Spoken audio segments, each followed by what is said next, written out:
morning everyone, my name is Shala. I am from second NCC.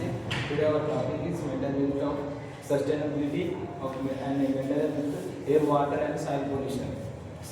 Sustainability అనేది స్థితిరత అనేది భవిష్యత్ తరాల వారికి మనం వాడే సహజ వనరులను అన్నీ భవిష్యత్ తరాల వారికి ఉపయోగపడేలా మనం స్థితిరతగా సమకూర్చి వాళ్ళకి ఇవ్వడమే స్థితిరత.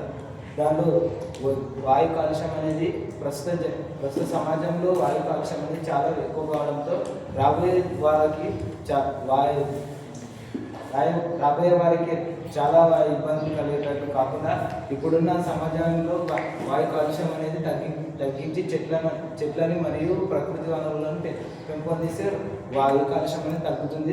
తగ్గడం వల్ల ఎవరికి సమాజంలో ఎవరికి ఇబ్బంది రాదు మరియు వారికి రాబోయే భవిష్యత్తు రావడానికి ఎటువంటి ఇబ్బంది కలగదు. దాని మళ్ళీ వాటర్ పొల్యూషన్ అనేది వాటర్ కాలుష్యం అనేది ఎక్కువ ఇండస్ట్రీల నుండి కంపెనీల నుండి తయారయ్యే రసాయనాల వల్ల మరియు వాళ్ళు తయారు చేసే మందుల వల్ల వచ్చే వేస్టేజ్ మొత్తం బయట కాలువల మరియు సముద్రాల్లో కలవడం వల్ల చేపలు మరియు నదుల పక్కన జీవించే జంతువులు ప్రాణులన్నీ చనిపోవడంతో రాబోయే తరాల వాళ్ళు అవి ఉన్నవో లేవన్నట్టు బతికేస్తారు. కాబట్టి అట్లాంటి వాటర్ పొల్యూషన్ని మరియు వాయు కాలుష్యాన్ని సమతుల్యంగా చేయడంలో సస్టైనబిలిటీని యూజ్ చేస్తాం.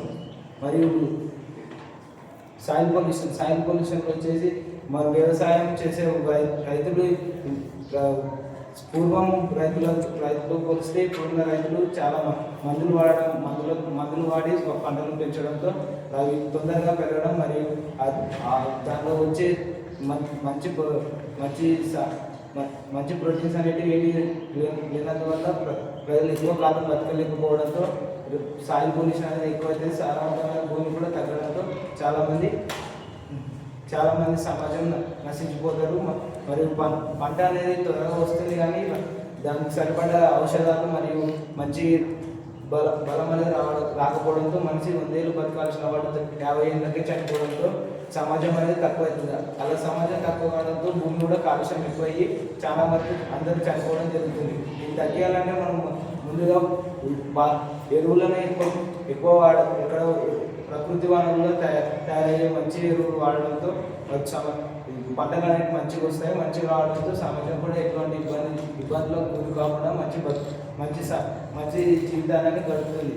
ఈ మెంటల్ హెల్త్ వచ్చేసి మంచి ఇవన్నిటికి గురి కావడంతో మానసికంగా మరియు ఎటువంటి ఇబ్బంది రాకుండా ఇవన్నీ సమతుల్యంగా వాడటంతో మానవుడు అనేవాడు ఎక్కువ కాలం జీవిస్తామని. One minute.